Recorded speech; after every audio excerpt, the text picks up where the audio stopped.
Pemirsa, setelah resmi dilantik menjadi PLT Gubernur definitif Sulawesi Selatan, Andi Sudirman harus menanggung tugas sendiri dalam menyelesaikan tugas-tugas pemerintahan sisa kerja 18 bulan lagi. Pengamat menilai meski tidak didampingi wakil gubernur, gubernur diharapkan dapat menjalankan komunikasi politik dengan baik.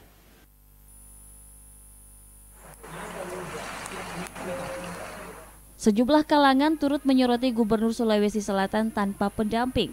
Menurut pengamat, pelantikan Andi Sudirman Sulaiman tanpa didampingi oleh wakil gubernur akan berdampak pada kinerja ke depannya.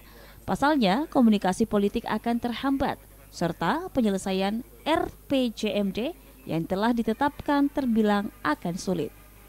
Pengamat politik Firdaus Muhammad menilai, meski tidak adanya wakil gubernur, tetap diharapkan dapat menjalankan komunikasi politik dengan baik, terutama dengan partai pengusung.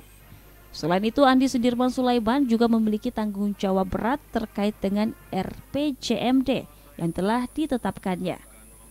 Untuk bagaimana bisa merealisasikan masa kerjanya yang sisa 18 bulan lagi.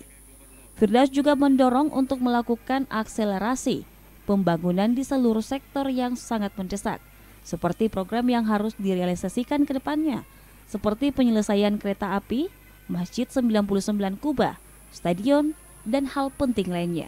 Kita tetap mengharapkan komunikasi pemerintahan yang terpenting, artinya koordinasi dengan seluruh perangkat di Pemprov. Lalu kemudian yang kedua terpenting lagi tentunya adalah untuk akselerasi pembangunan adalah kita sangat mengharapkan ada koordinasi komunikasi dengan wali kota, para bupati agar pembangunan ini berjalan dengan baik.